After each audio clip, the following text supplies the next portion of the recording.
bringing Israel to the world.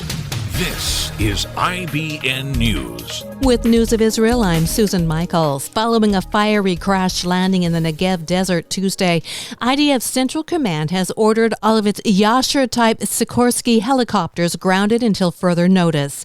The crew on board the chopper was able to evacuate in a short time with no casualties, and 3 firefighting teams were brought to the scene of the crash to put out the fire.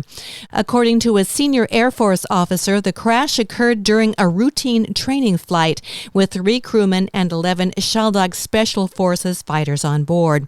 He said the reason for the crash was a major malfunction in the aircraft's engine, which led to it bursting into flames. He went on to say, "We've never seen such a fault in these types of planes, and that a special unit has been commissioned to investigate the flaw." The Palestinians held a day of rage this week, protesting the United States' decision to soften its position on Israeli settlements in the West Bank.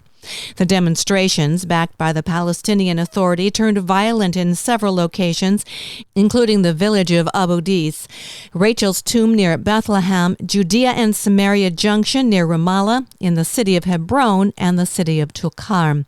Security forces were prepared for the escalation of violence using non-lethal crowd dispersal measures. Israeli military responded to 2 rockets launched into southern Israel this week with an attack on Hamas military targets in the Gaza Strip. Israel's defense minister Naftali Bennett also warned the Gaza terrorist faction that the country will respond to any rockets fired at Israeli territory, whether they hit population centers or not. He said whoever shoots gets hit. Hamas responded, saying the Israeli enemy is delusional if it thinks it could impose new conflict rules on Hamas. Hamas and its military wing have the capabilities to prove the Israeli leadership's ignorance. And security authorities have been instructed by Defense Minister Naftali Bennett to halt future release of terrorist bodies held by Israel, regardless of which organization the person was affiliated with.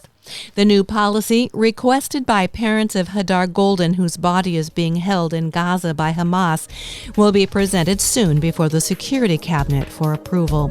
I'm Susan Michaels. IBN, Israel Broadcast Network.